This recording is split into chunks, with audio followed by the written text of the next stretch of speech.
Thank you for joining us wherever you are. This podcast episode is brought to you by the Old Ways Actual Play team.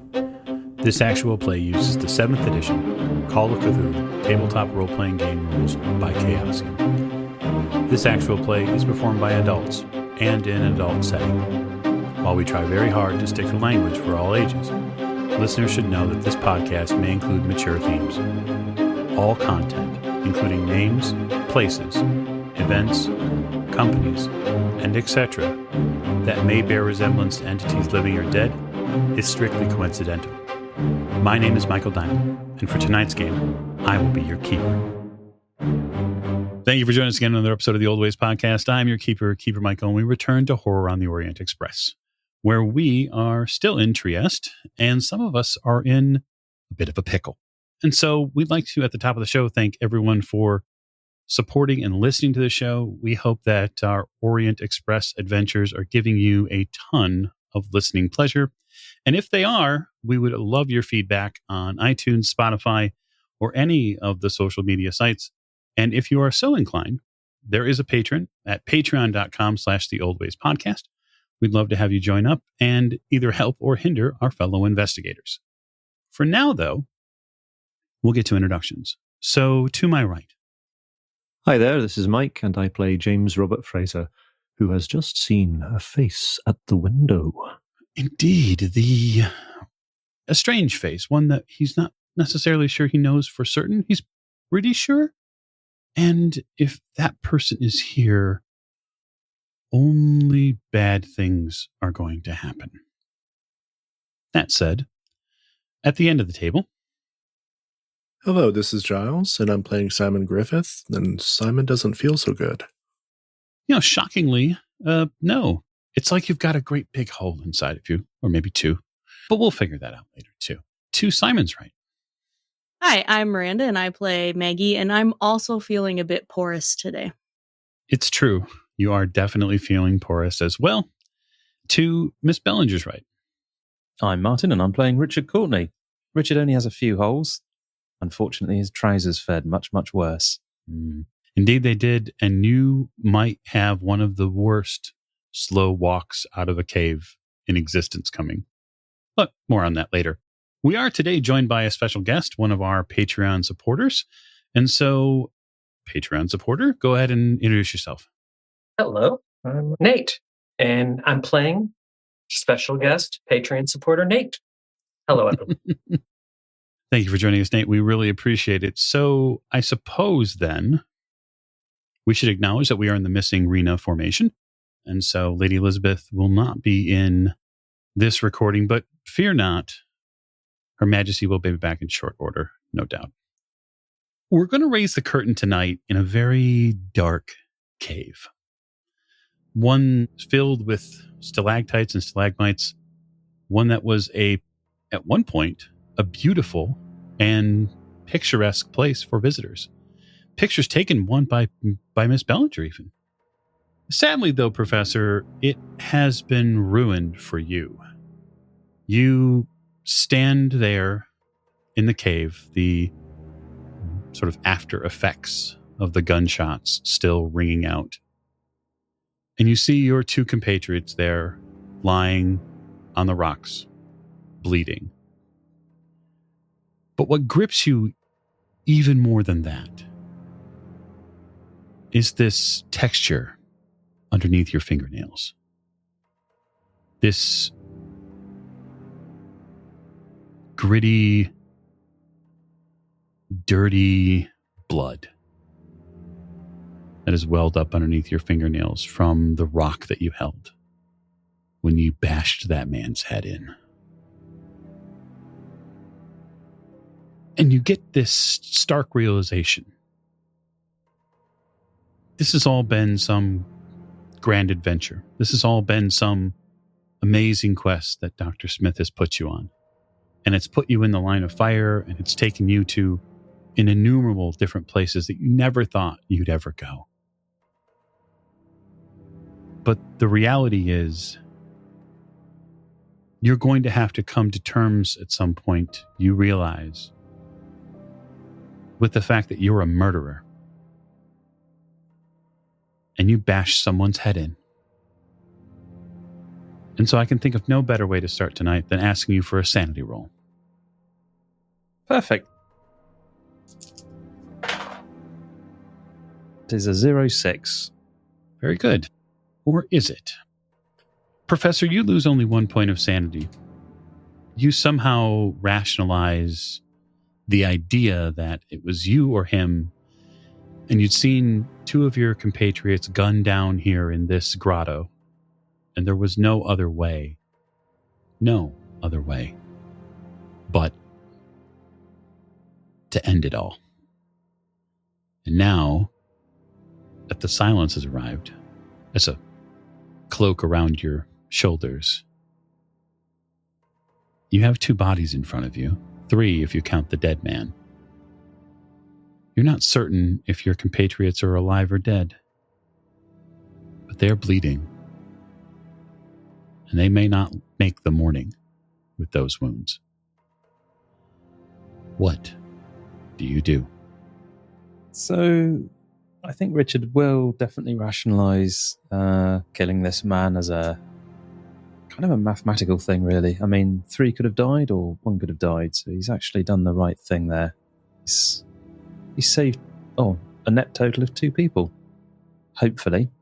So Richard is going to attempt some first aid. So he's going to see if he can work out how they've been wounded, where the shots are, and he's going to grab any clean piece of material he can, possibly Simon's shirt, maybe, possibly Richard's shirt, and if push comes to shove, maybe a trouser leg.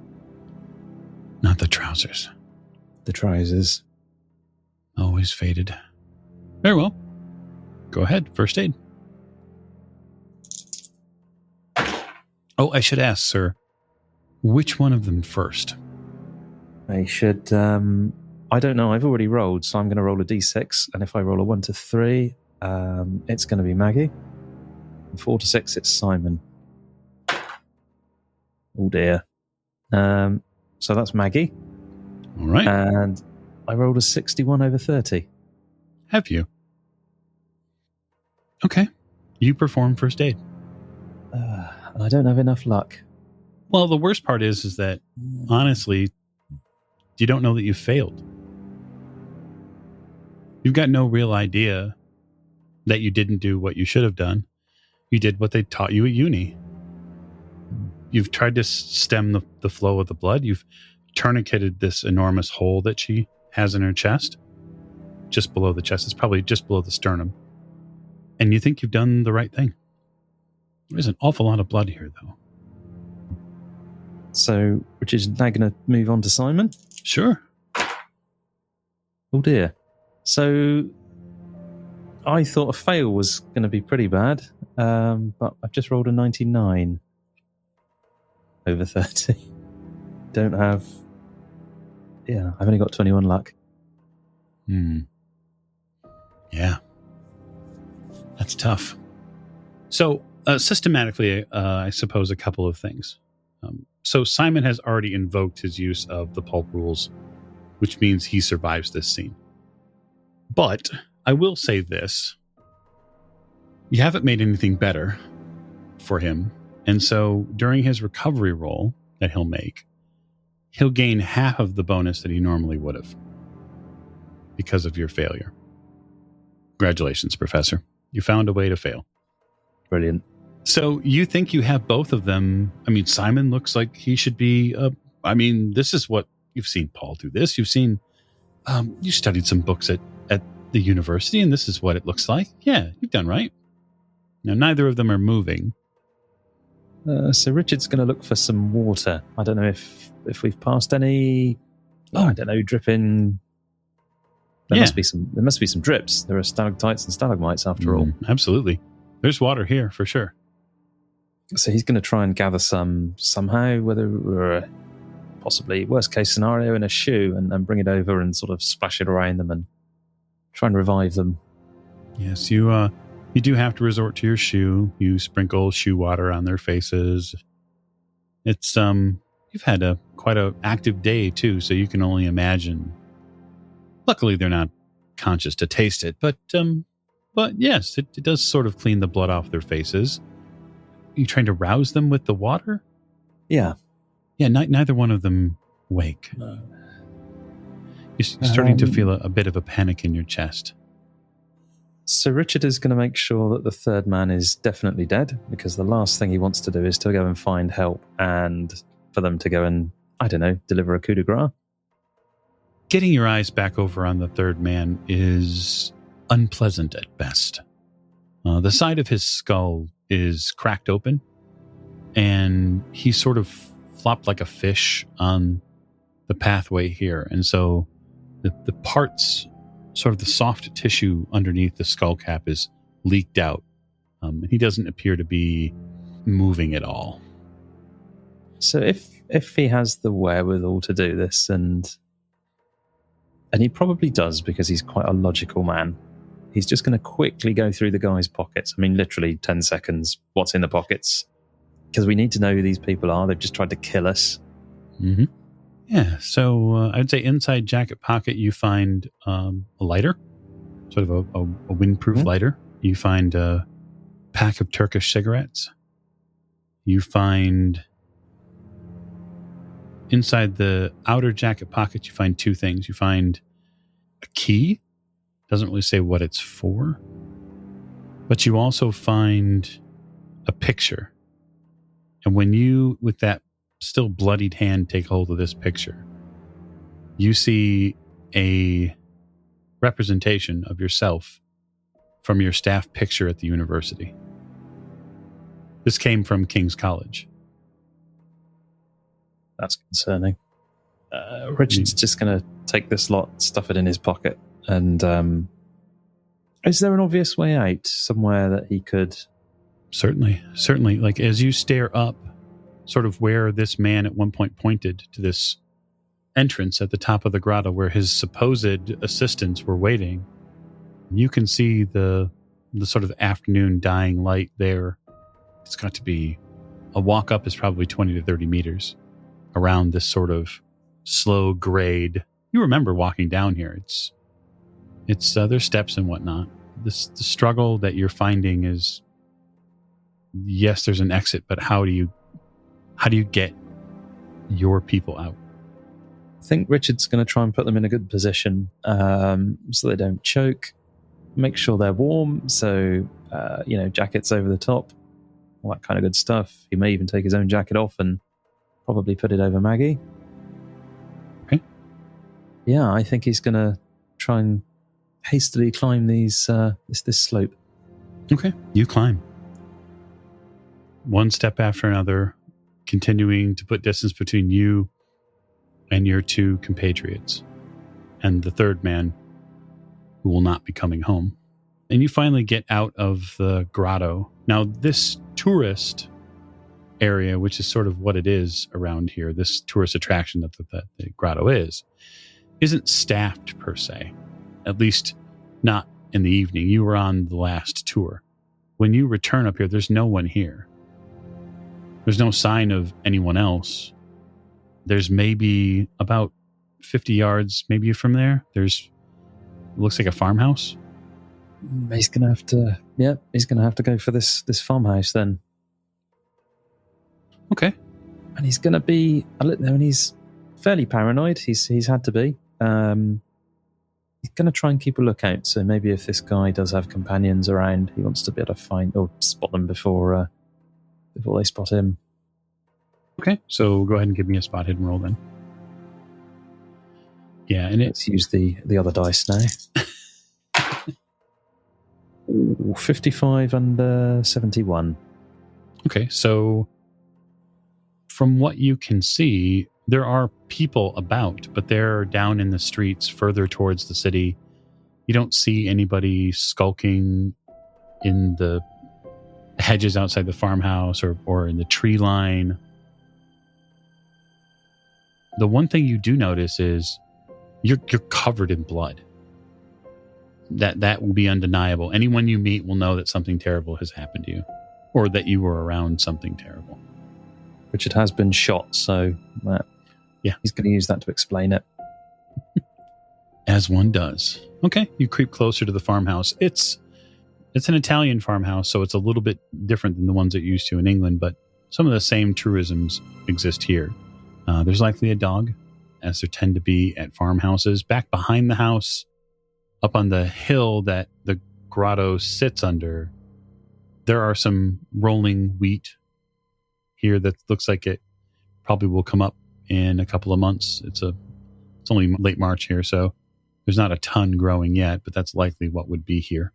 And there's probably a single light on near one of the side doors, and the dog sees you walking over and starts barking, and doesn't seem to be aggressive, just seems to walk up to you, and then it sort of starts nosing around at you. Richard will just keep on walking towards the farmhouse. He's adopting a very brisk pace. He wants to get there quickly. He knows his companions are hurt. Okay. Yeah, you get to the farmhouse in the early evening, late afternoon. You get to the door. We'll move camera, though. Mr. Fraser, the time that you and Lady Elizabeth spend outside the hotel just doing some research eventually comes to an end. It comes to an end because there's really only so much here. The names and the positions are the same, but you can tell her ladyship's pretty tired. Well, in that case, I will suggest that we adjourn for the time being back to the hotel, and perhaps have an afternoon tea. What sort of time of day is it just now? Just now for you, probably by the time you get back to the hotel and sorted, it's probably 4, maybe half Perfect. 4. Absolutely perfect. Cup of tea and perhaps a slice of cake. Yes, the hotel is more than happy to afford you a proper tea and 2 or 3 selection of choices for cakes. So they do a decent job. So I think we'll just sit and relax and enjoy that. Perhaps discuss what the day brought earlier on, what it potentially means, and what, if anything, we might be able to do about that. But as I can see, her ladyship's getting tired. I'll suggest perhaps she has an afternoon nap, and I'll do a little reading. Okay. What would Mr. Fraser entertain himself with as far as reading? Well, I think possibly read through the guidebook that we've got, the Traveller's Guide. Just get a little bit of an idea about the other places that we're going to visit. Just kind of refresh his memory a little bit on that. Also, if there are any tourist brochures or anything of that kind in the hotel, just to have a look at those. See what other points of interest there are in the city. Familiarize himself very clearly with the layout of the city using the maps that he's got just now, so that if they do have occasion to head anywhere and they don't have a map with them, then he'll at least have a rough idea of where they are and how to get back to the hotel, that kind of thing. Yeah, it would prove invaluable, having been to several of these cities along the route already, that having a handle on sort of where landmarks are is going to be critical, because the signs here are going to be in Italian, if there are signs at all. Absolutely. Asking people for help is likely to get only a retort in Italian, and that's something that you might not be able to hear over the Bora wind as it sort of blows through. Indeed, yeah. Also, it strikes me that if it is quite windy and cold here, it might be worth purchasing some heavy jackets or something like that to keep us warm if we haven't already got those with us. So that's on his kind of to-do list as well. Okay. I think that's probably going to take up a fair portion of the afternoon for him. But there are some points that, based on the research that they did earlier on at the library, he might want to look into a little bit further, because they found out a little bit about this Winkleman fellow as well, and the hotel and that kind of thing. But maybe just sort of take some notes on that, scribble down some thoughts and observations and ideas for what it could possibly mean, where this piece that they're looking for could be. And also, I think you'd probably take the opportunity to read through the paperwork that they've got anyway, or they've amassed to this point, because there are, of course, the scrolls that they're looking for as well, which they don't seem to be finding anything, or certainly haven't of late anyway. And he's a little bit concerned that they might have missed something in their travels. Yeah, that could prove problematic in the future. Yeah, it's certainly a good idea. On the more local note, the Cathedral San Giusto, depending on how you pronounce it, I suppose. Probably mangle both, but that's fine. There is a rather stunning Christian basilica here. It's a Byzantine church with a dome that you put sort of on your mental checklist, given everything that happened in Milan and, well, then Venice as far as churches go. You're wondering if there's a pattern here that develops about putting things like this in churches or near holy sites as maybe a way to shield them from view or from prying eyes, or maybe just because the buildings are big and they're made of a bunch of stone. That actually brings to mind, if he draws that kind of conclusion, that the leg piece in Venice, it was there for a long time. Didn't seem to be doing any harm or causing any problems for the city, except when it was first brought to the city. But then it was hidden underneath the church for a long time. And during that time, this plague wasn't affecting the city at the time.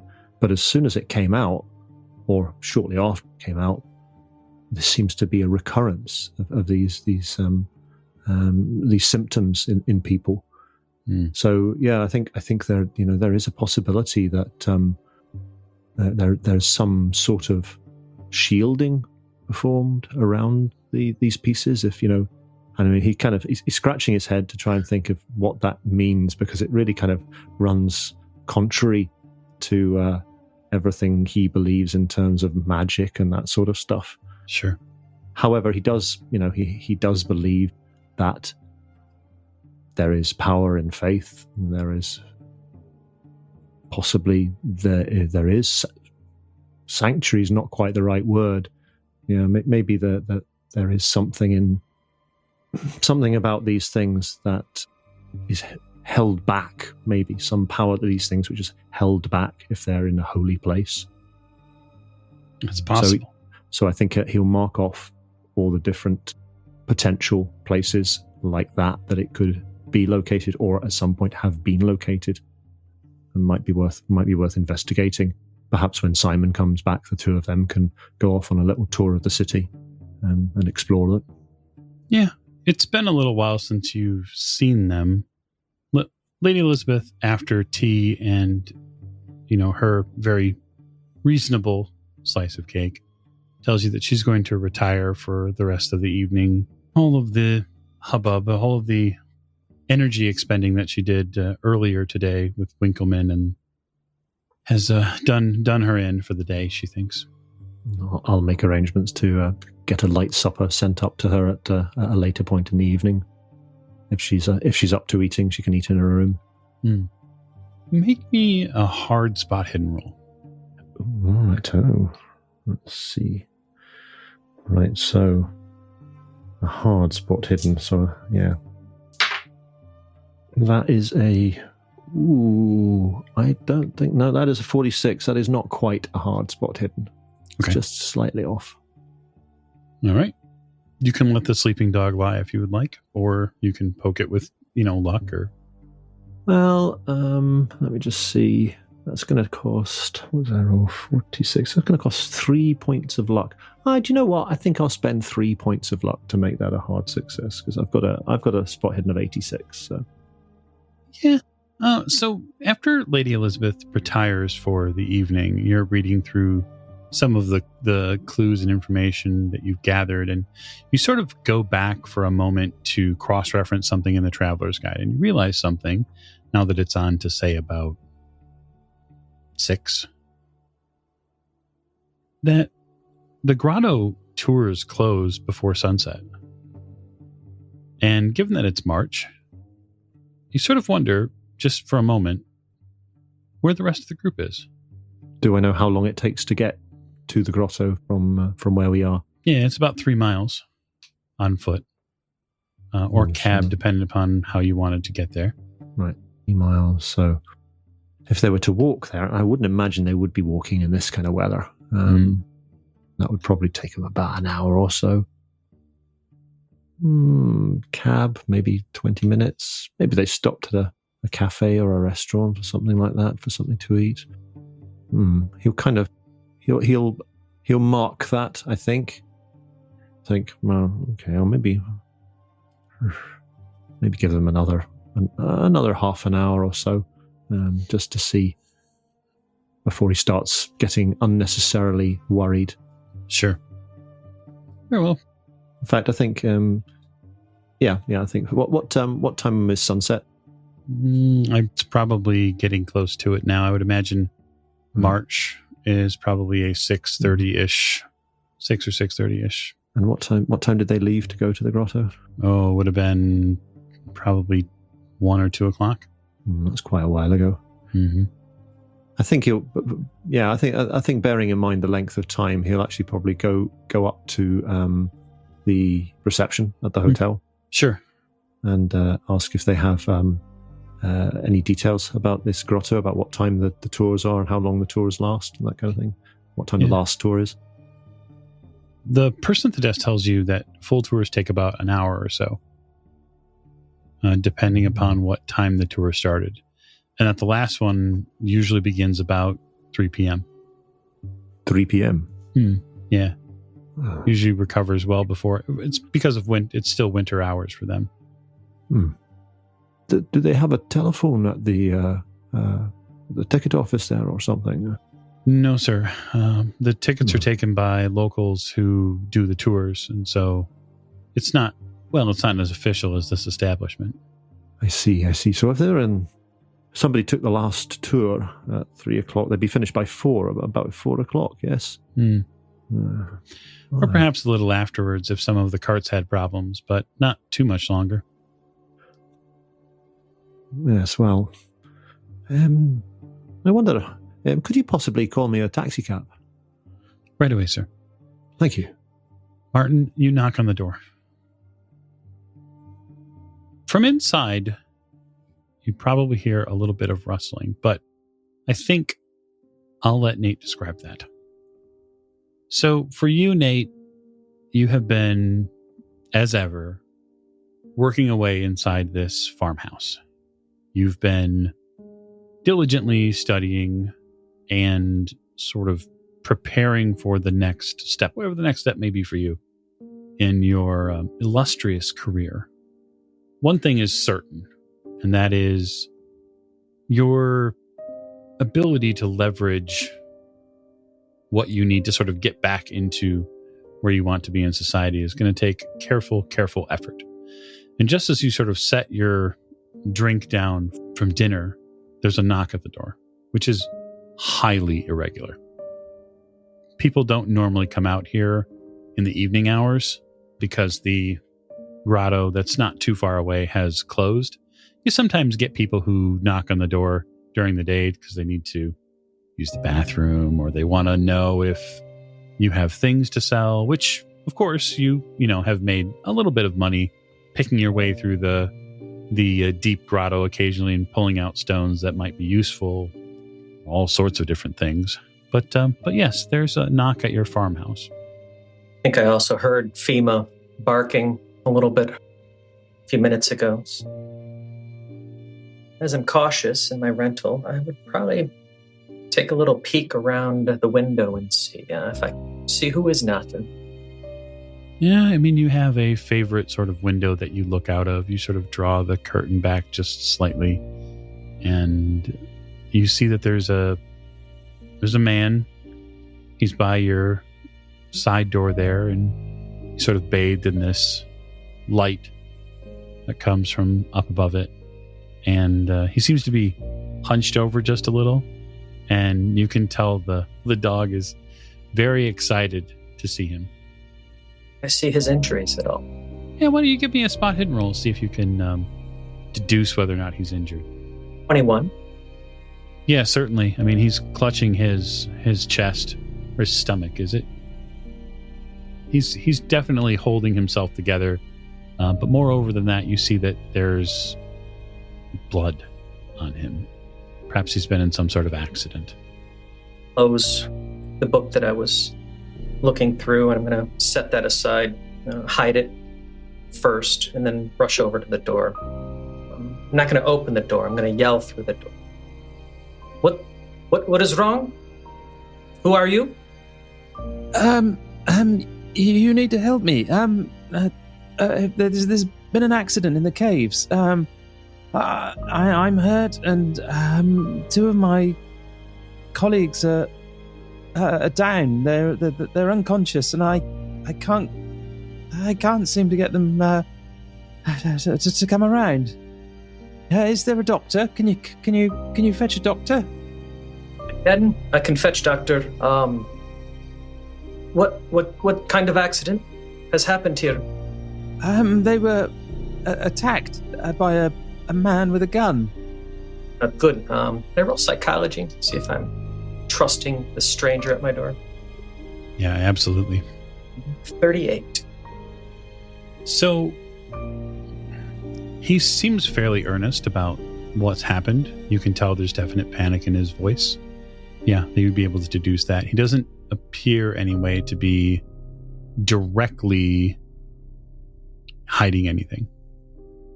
I'll open the door quickly, reach out, come inside, and pull him inside, and looking to close the door quickly behind while looking out a little bit paranoid. Thank you. The doctor, can you call a doctor? Close the door. I am doctor. You are hurt. Sit. Yes, but my friends are unconscious. You sir are looking terrible also. And I'm gonna poke at the wounds and try and see what's going on here. Gently. Yeah, why don't you, for the listeners at home and abroad, tell us sort of what you'd be wearing, roughly speaking. Anton is a visitor to Trieste in the area, and he was doing a little bit of gardening earlier, so he's still in this gardening wear. And he's wearing sort of, I wouldn't call it a church robe, but this rough linen, sort of homespun, almost a tunic, and rough trousers. His trousers have no holes in them, just in case you're wondering about that, Martin. And he wears a large, and he was inside doing research. He wears a large floppy brimmed hat. He was wearing it even inside. And I think Richard gets closer. He might see pretty extensive scarring across the right side of the face. The floppy hat sort of covers that. Hands are inky, like covered in literal ink, and the fingernails are dirty from the gardening. But other than that, a sparse beard that looks it's not cared for. It's just I haven't had time or really thought of shaving recently. I've been engaged in other activities. Okay. Quick, you have to help my friends. Yes, but you make sure that you do not lose one while trying to help the other. It's well known. Well, yes. Are you okay? You are covered in blood. I think so. I mean, I've shot a little bit, but You've been shot a little bit. I'll survive for a couple of hours at least. But my You doctor too, then. You self-diagnose. You don't need me then if you know you will survive. You've been shot a little. How does one? You don't get shot a little bit. I mean, I'm still conscious. I think that's a good sign. But you have to help my friends. I mean, I think they're breathing. They're bleeding an awful lot. There was blood everywhere. Lots of blood. Tourists. All right. In the grotto is. Yes. Just at the base of the slope. You want me go alone? Leave you in my home? I can come with you. That's fine. Can you? You look. Well, you know well, what? I was not doing anything anyway. Let us do this. Come. I'll bring my dog. Yes. Do you have a bag? A doctor's bag? You said you were a doctor. I'll go. I'll leave Richard in the kitchen. I think he came in the back door or the front door. It's which technically the side door, but it would enter to the kitchen. Okay. So leave him in the kitchen. Huge cauldron bubbling, and it's one giant room, and herbs and bags and things hanging from the ceilings. I just leave him alone there. And you can hear dump upstairs, rustling around. A door opens, closes, bump down the stairs as well. And enter. I've got now an overcoat on, and I've got a bag with me. So Anton, he said friends, so you would be thinking about multiple people, and you suddenly get the idea that you've got a wheelbarrow out back for the garden. Might be useful.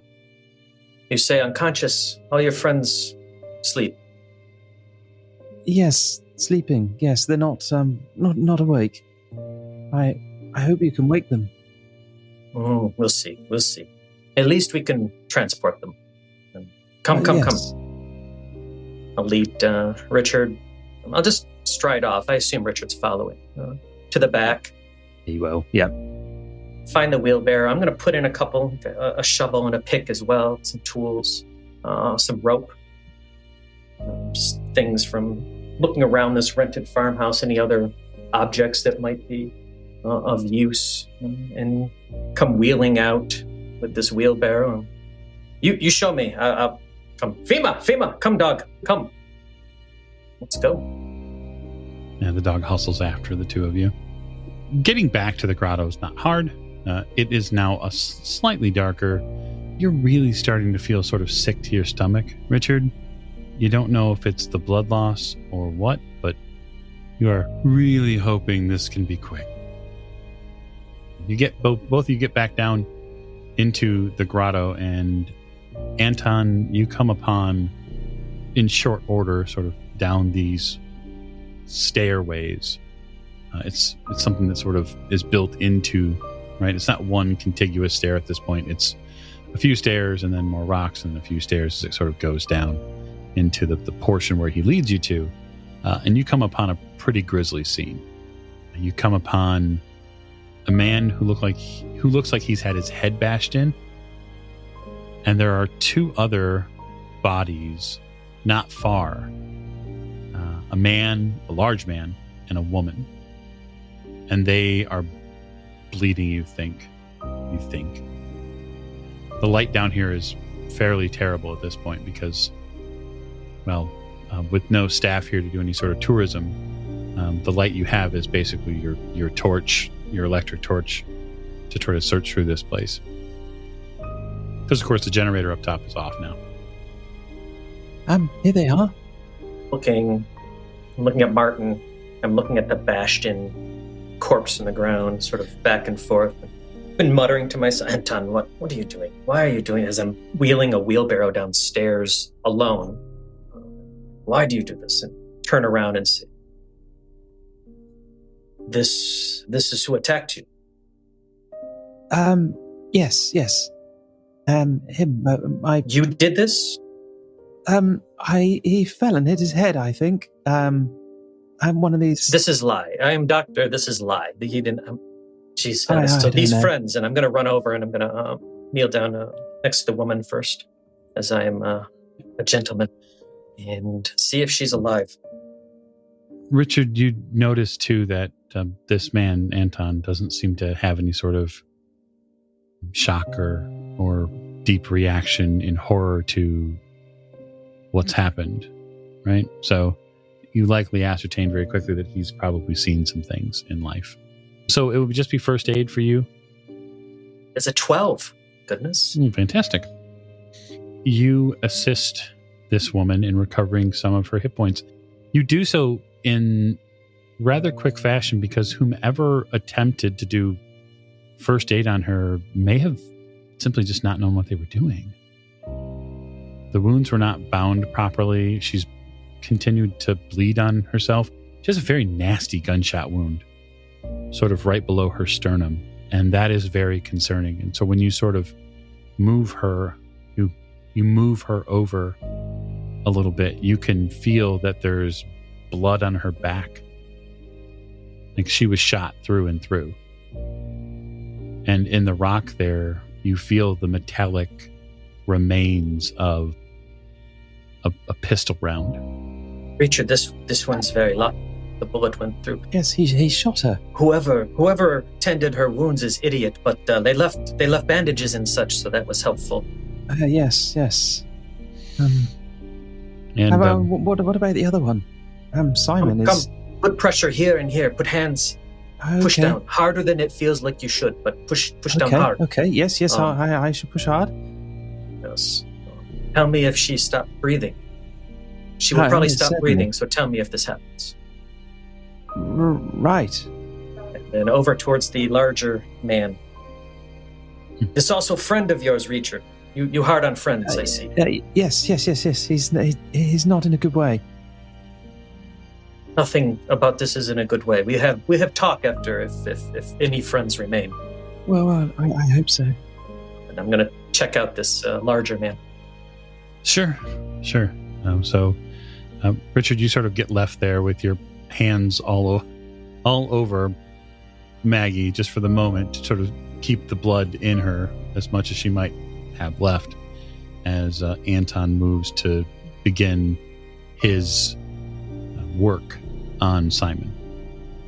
Assess that situation. What do I find here? Oh, well. He's got a pretty bad lead wound. It looks like he may have taken a bit of a fall at some point. And that'll have to be set. But the biggest concern is some sort of lead poisoning, likely by a revolver or something similar. I mean, you've dealt with people who've been shot before, and he's a pretty big guy, so it sort of only does him in a little bit, needing all that more blood to move his body around. And so the blood loss here is a deep concern. It's going to take quite the first aid roll to get him back and operational again. Richard, your woman friend, she took one of the bullets, but this poor bastard took all of the rest, and Yes, he was very brave. He tried to fight this ruffian off, but he shot him several times. we'll write that on the tombstone. It'll be very, very heartwarming when you come visit. I hope it doesn't come to that. Oh, look at this. This pod, this is the grotto is wet, but this red, this is all of him leaking out. It is not good. So there's first aid. I wonder if Anton has any other possibilities for healing, as well as I'm looking at the extreme state of this poor. He does. soul. He has something which I'll send you a message on in just a moment or two. Mm-hmm.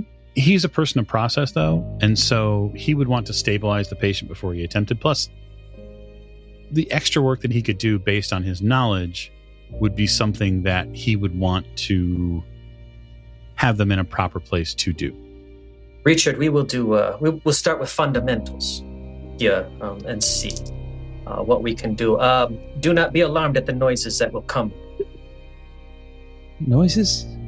Not a 99 again, is it? Don't you worry. Well, he invokes the Lord's name, so we know he's not rich. So I took a picture of my 99 that I just rolled. Sorry, What's your, Simon.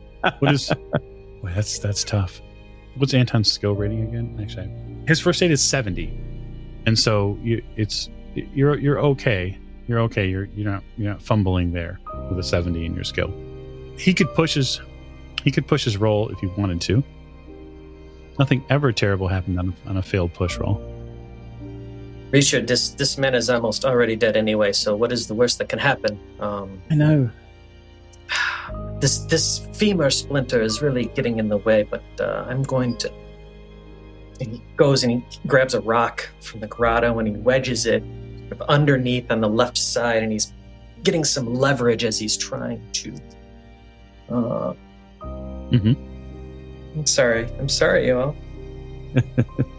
It's not even roll 20. It's a 0, 0, and then on the other die it's a 0. Ooh, it's 100. Ooh. Okay. So you are now absolutely certain that you have to get him back to the farmhouse. Mundane means will not heal this man. You are going to have to use something more. It is bad news. Whoever worked on him first really messed him up, and yes, we're going to have. It's at this point, Maggie, that you begin to come around, and you sort of come back to this swirl of consciousness in mostly a dark place. There's a slight bit of light. You feel like someone has their hands on you, and you realize someone does have their hands on you, and it's Richard. Oh, Richard, finally. Richard, she's awake. You're awake. Are you, how are you feeling? Is Maggie aware enough to be able to answer that question, even if she's just kind of coming to? You probably don't feel well, but I don't know that you have the mental facilities, like as you immediately wake, to truly answer his question. You're probably just sort of at this stage, you're sort of still waking back up. Richard, what happened to me? Is this a dream? Am I still alive? Yes, you are. I'm afraid you've been slightly shot. Slightly shot? That doesn't make any sense, Richard. You're either shot or you're not shot. Well, yes, one of those Turkish gentlemen with the hats, they shot you. And Simon's in a pretty bad way. Is Simon going to live? I hope so. There's a doctor. Oh, is it Paul? Did Paul come? No. I found this one in a farmhouse. He's he seems to have worked his magic on you, which is good. Richard, keep pressure and bring me rope. Yes. And do not okay. upset. Do not upset. Which is more important, the pressure or the rope? They're both important. Okay. Richard will try and grab some sort of rope and sort of keep one hand on Maggie and sort of pivot around. Yeah, the getting him the rope is one thing, kind of keeping a hand on Maggie is another, but you managed to figure out a way to do both. Here we are. There's your rope. How is he? We'll find out when we get him back. We have to get all of this back. Do you want to scoop up that one? And he's pointing at the busted head one, or just your friends. We need to get back to the farmhouse. Yes. I don't think we can carry a third one. Is trying to leverage and heave poor Simon into the wheelbarrow. Yeah, so about that. Simon is a rather large individual. But given Anton's strength, I'll say that he has a decent strength and size. So I'll say you're able to sort of muscle him in. It's probably not the first patient you've had to sort of scoop and put into a wheelbarrow of sorts. I'll use the standard village treatment of the wheelbarrow on the edge and then roll the patient in and then... Yeah. It's Richard, it's like he's old hat at this. Do you need a hand? So you need to get woman. He's gonna wheel. Oh, you wake. Hello, good. Hello. I'm Anton and you almost die, so let's do not get disturbed. We need to go back. Oh, hello, Anton. He was the doctor I was telling you about.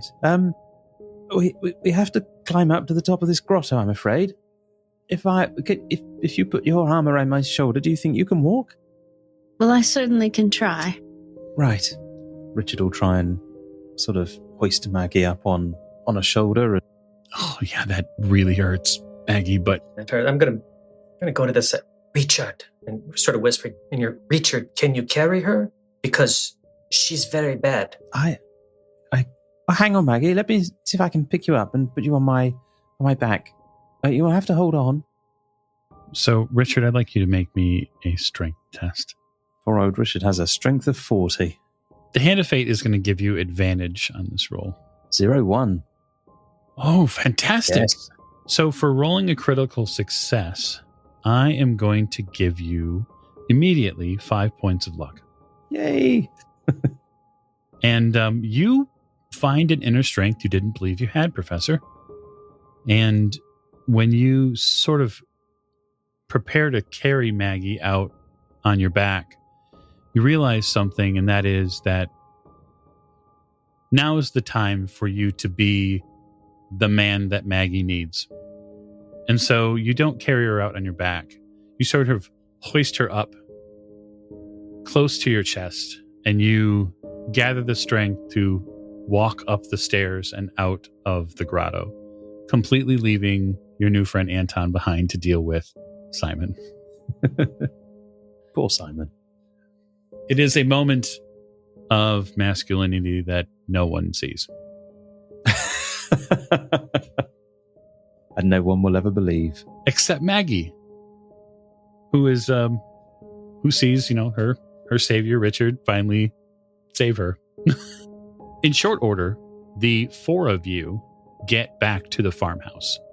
For you, Anton, getting him out with the wheelbarrow is much easier, but you are very concerned about sort of getting him into the space and the farmhouse table. And then you already, as you're moving him forward, you're beginning to think about sort of the poultices and the herbs and the things that you'll need to gather to do this working. It may be the only thing that saves his life. And then, you return to the farmhouse. Richard, you find a place for Maggie to lay down. It's in the living room here. It's the closest place, really, beyond the kitchen. And so she can sit and rest.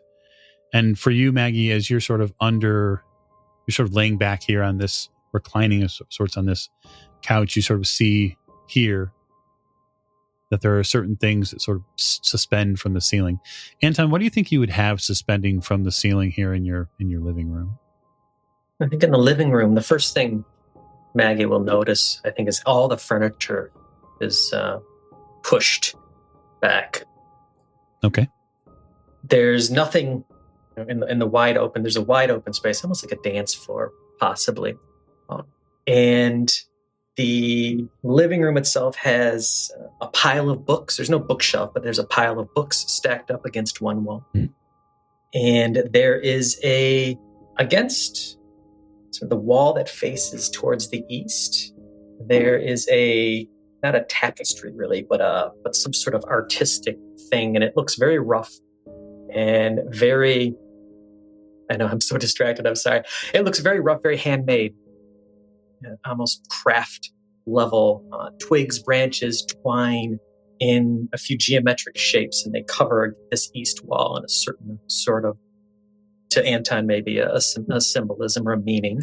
And then there's an enormous amount of just herbal and plant and natural sort of flowers and things drying in bundles, in little tiny mesh bags and little tiny nets, a couple leather satchels as well. And the room itself has a deep aromatic of sage and of flowers and things like that. It doesn't look like a room that anyone actually spends time in. It looks like a secondary storage workshop. Yeah, the geometric shapes there, Richard, are fascinating, although a little strange. You're not really sure what to make of them. But he comes in next with Simon, and it probably would be helpful, Anton, if you had Richard's help to hoist him onto the table in the kitchen. Richard, do you have skills? Any? Yes, I'm rather good at mathematics. All right, well then you grab the bottom, and I'll grab the top. Right, okay. On 3, and we'll hoist him up onto the farmhouse table. You hoist him on up to the farmhouse table, and you can tell that his pulse is pretty low. Just from the color in his cheeks and sort of getting your hands back on the patient, he looks like he's in a pretty dire situation. This man's lost too much blood. And then the bullets also. And so we'll start cutting out the where the injuries are, cutting off and getting rid of the clothing and giving placing. Richard, take this rag, clean the blood off. Just not sterile. Just I need to be able to see. Right. Okay. And then I'll start collecting other things. And Richard will start mopping blood away from the wound, but not going too close. Walk over. I put a couple fire irons directly into the fire to get things ready. I'm leaning over the farmhouse sink, and grabbing some poultices and getting them a little wet and moist, and getting all these things prepared, and rolling through. And I think you can hear me. I'm talking to myself in Russian now, just rapidly, and just as I'm trying to remember. Richard, this is this complicated work. I'm pulling a book from under. Now this isn't it. I'm running off to get a book from the living room and coming back, and just a scurrying of activity. Will he be okay? It is unlikely, but I'll do what I can. Oh, look at him. He's barely breathing. And no blood in him. No blood in him. Do you have a place for blood? Maybe you have. Do you have blood? I think so. Yes, I have blood. Richard, not your blood. You need that. Do you? Never. And then more swearing in Russian. I'm obviously getting ready for some sort of ritual healing. I think that's probably a little less obvious to someone like Richard. In your mind, Richard, Anton is moving about the space, setting things up, and you see that he's beginning to sort of cover Simon's wounds with this green-gray paste too. It seems very sticky. He uses almost like this horsehair brush to paint it on. And then in this painting, he starts with his fingers, probably these same dirty, guarding, ink-covered fingers. He's beginning to sort of rub symbols into his head. And you know, Anton, that this spell really only works on people who are at peace with the mother, at peace with nature. And the trouble will be, and this is the inner fear that you have, is if this person is mean, has been mean to animals, the mother may choose not to heal him. And so you're hoping against hope that he's a good person. Richard, this friend of yours, is he good person? Yes. I mean, he's certainly looked out for me before. I mean, I've known him that long. Then Richard sort of starts to realise that he knows very little about Simon. Something of meaning, something that. How are you attached?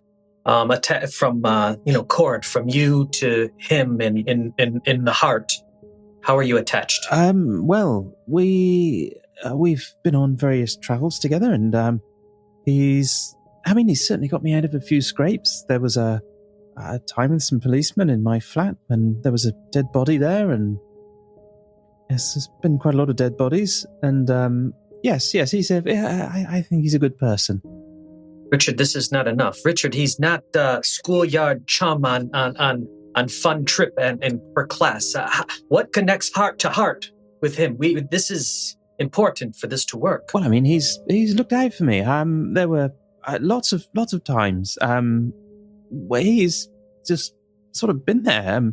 He's managed to stop people from hurting me, and yes, he's a good man. We'll see if this is enough. Come.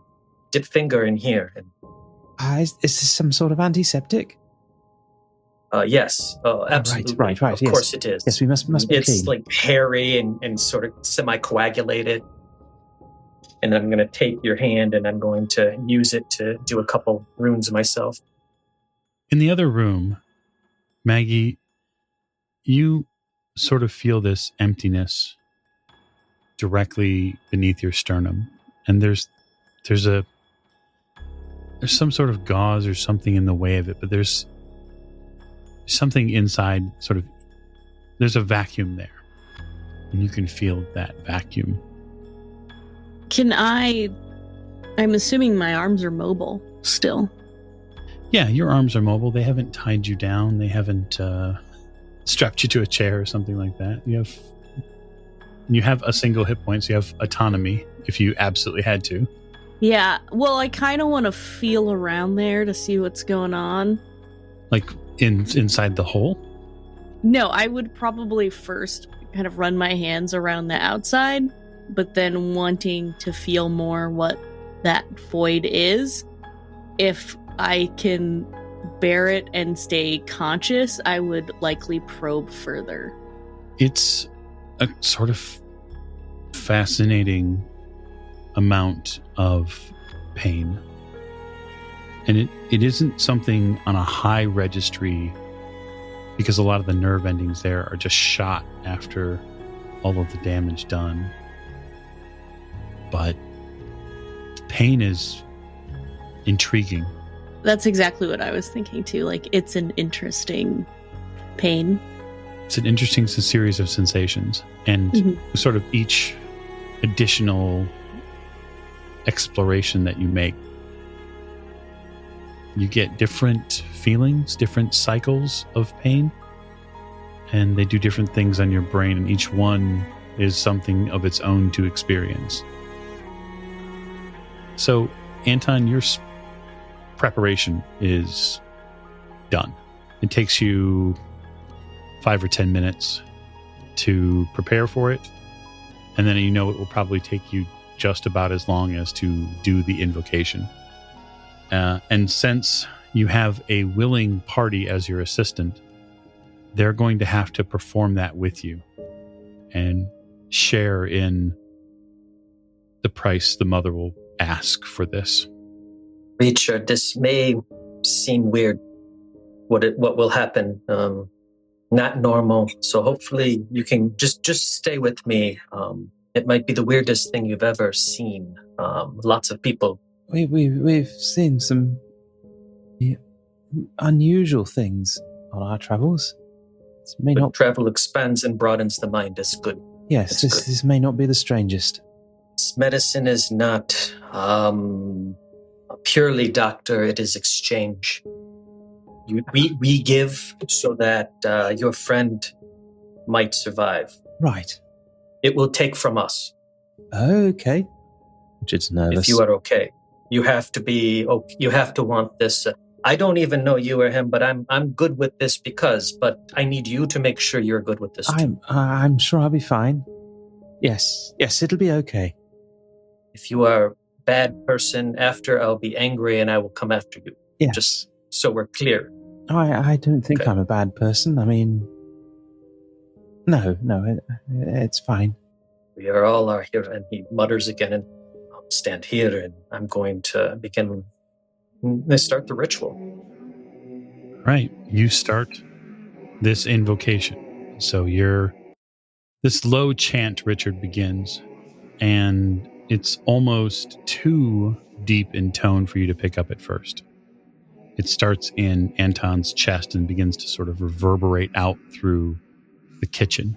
And the warmth in this room gets turned up.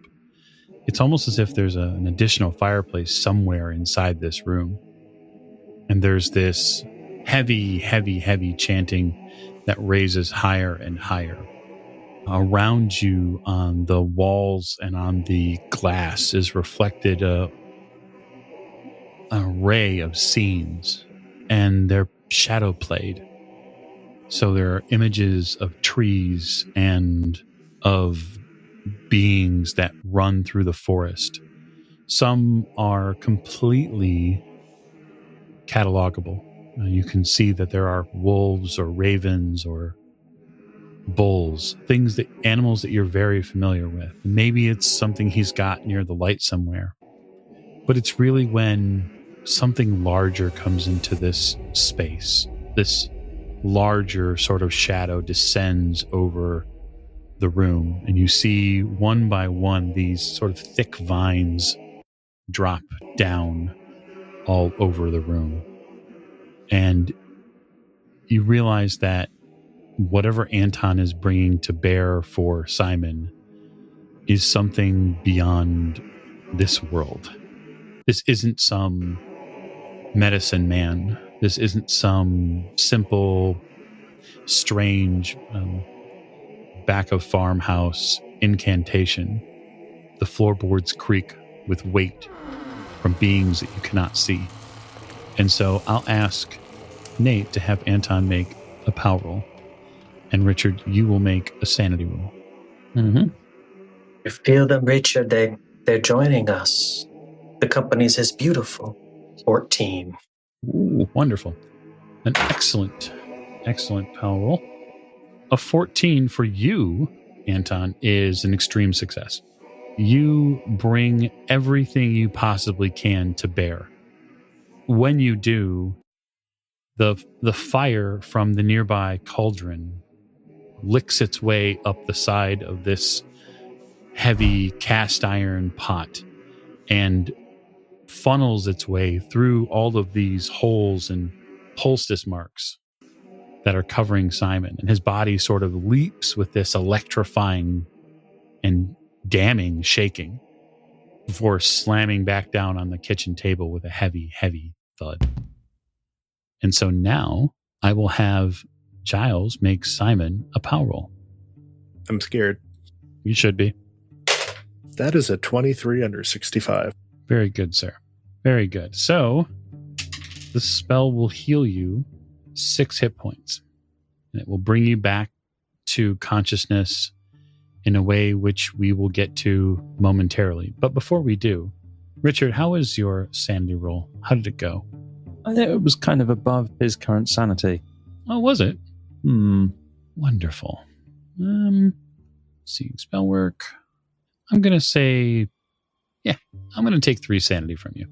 You luck out there because it was a D6, but that's okay. This is something that shakes you to your core. You watch your friend get electrified through fire from a kitchen cauldron. And the worst part is that you helped him do it. Now you're sort of sitting there completely out of breath as Simon lurches in one direction as his body begins to sort of become mobile. Simon, when you wake, your leg is in an excruciating amount of pain. Excruciating. And from the other room, I suppose, Maggie, you would have some sort of understanding that something was going on. You would see the shadows move from the living room. But honestly, you're probably too busy sort of enjoying your own self-exploration in a way that you don't pay it as much mind. Yeah, Maggie's a little lost in the sauce with herself here. Absolutely. Okay. And because our previous investigators here did spend their luck, I am going to go ahead and utilize our method of HP recovery after spending luck. So we'll do Maggie first because I think that is always best in this regard. She's way less of a complex case now. Simon's a little bit more complex given some of the rolls that have been made on his behalf. So I will ask you, Miranda, how many stats Maggie has above the 60 threshold? How many core attributes are above 60? 2, 3, 4, 5. So I will, because you're a pulp character, give you 8 additional hit points because of your luck recovery. Okay. So you are in effect at that hit point total now because of the death's door spend. Simon, on the other hand, is a different story. He's had a couple of failed first aid rolls, one of which being a failed push roll. And so we'll be having your amount. So how many attributes do you have, core attributes that are above 60? 7. Okay. So you recover 4 hit points rather than the 11 that you should have. And what I'm going to do is also impose a permanent -2 hit points on a leg, which will now never fully heal. It'll also end up dropping your movement rate by 1. So you still have the leg. You can still move around, but you are now noticeably hobbled. I'll get you for this, Richard. You're awake. It's very good. Very good. Richard, we did it. Very good. You mentioned a tombstone. I'm so glad it didn't come to that. Oh, no, don't disturb. Oh, your friend. I'm Anton. Please don't just stay resting for a second. I'm Anton. You are. Where am I? Who are you? Richard. Comfort. Is this still your friend? Yes. Do you recognize him? Yes. Simon, Okay. It's fine. We've he's a doctor, I think, and you were shot several times by a man with a red hat, and we had to get you out of the cave, and something happened, and you're awake, which is it's good news. I'm hurting. I know. You should probably rest a little. Ma? I'm sorry. I do not think he sees the mother. I think he hallucinates. Oh. Right. Do you have some water? Perhaps he needs some water. Yes, I've better. Open up a drawer and pull out a mason jar looking thing. Give him sip just a little bit and help him drink. Right. Okay. Just a little. Simon, drink this. Simon drinks some. Yeah, that's alcohol, which Simon doesn't drink. Simon spits it out in Richard's face. You remember way too late in the game, Richard. You remember that Simon doesn't drink. Oh, sorry. I'm sorry. I thought that was water. So take it back angrily. Waste good medicine. Here, give you sort of a murky, cloudy sort of bag full of liquid water. Enjoy water, as if it will help. So we'll flash from there to a taxi cab, which has arrived outside the grotto with one James Robert Fraser inside. And for your part, Mr. Fraser, the taxi cab driver was a little quizzical taking you up here, knowing that it was likely closed, but he's being paid a fare, and so he does as he's told. So before the taxi arrives, while I'm waiting for it, there's a couple of things that I want to do. The first is to go and knock on Paul's door. Mm-hmm. Let him know that I'm heading out. The others have been at the grotto, and they've been away for a little longer than I expected. So I'm just going to head up there just to make sure they're all right. And could he please look after Lady Elizabeth whilst I'm away? Of course. Because I want somebody to know where I am, or B, I want somebody to look after Lady Elizabeth while I'm away. He adds, he closes distance between the door and adds, just so you're aware, I haven't continued any medicinal treatments with Lady Elizabeth after our discussion. Oh, thank you. I do appreciate it. I'm aware that under circumstances it can be something of a pick-me-up, but I also am aware that overuse of that particular substance can have a detrimental effect. I just thought you should know. Thank you. I do appreciate it. And I shall return as soon as I possibly can. Hopefully the others will return before me, in fact, and we can have a pleasant evening meal. Sounds wonderful. I must away. Thank you very much.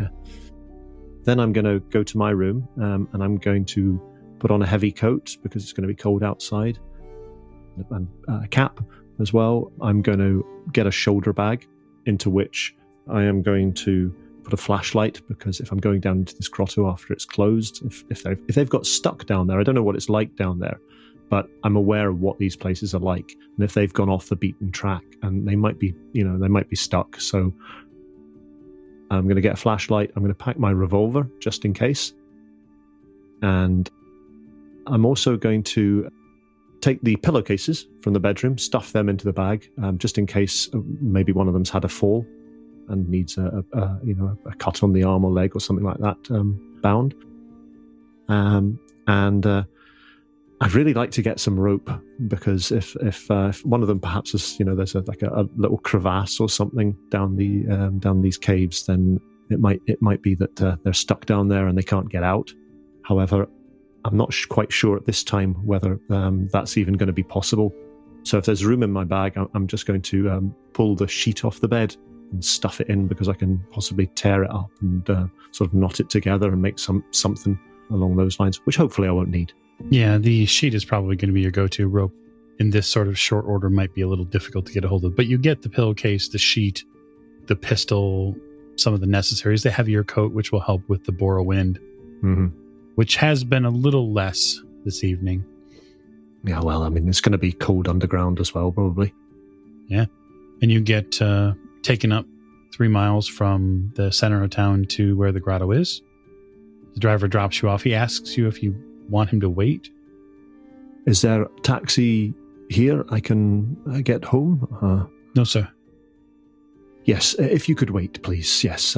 Here's something for your time. I don't know how long I'm going to be. Hopefully only 10, 15 minutes, but I'm really not quite sure. You have a torch? Yes, I have. Thank you very much. Yes, I do appreciate it. You don't happen to have any rope in the back of your taxi, do you? Like a tow rope or something? No, sir. Never mind. Thank you all the same. I will be as quick as I can, but I do appreciate you waiting. I'll give him something to kind of tide him over to keep him there, hopefully. Okay. And I'll make my way towards the grotto. I think that's a wonderful time for us to close down this episode of Horror on the Orient Express. So we close with Mr. Fraser beginning his exploration of the grotto, and with our compatriots in the house of Anton the farmer, or is it Anton the mystic, or is it Anton at all? So we shall find out more next week.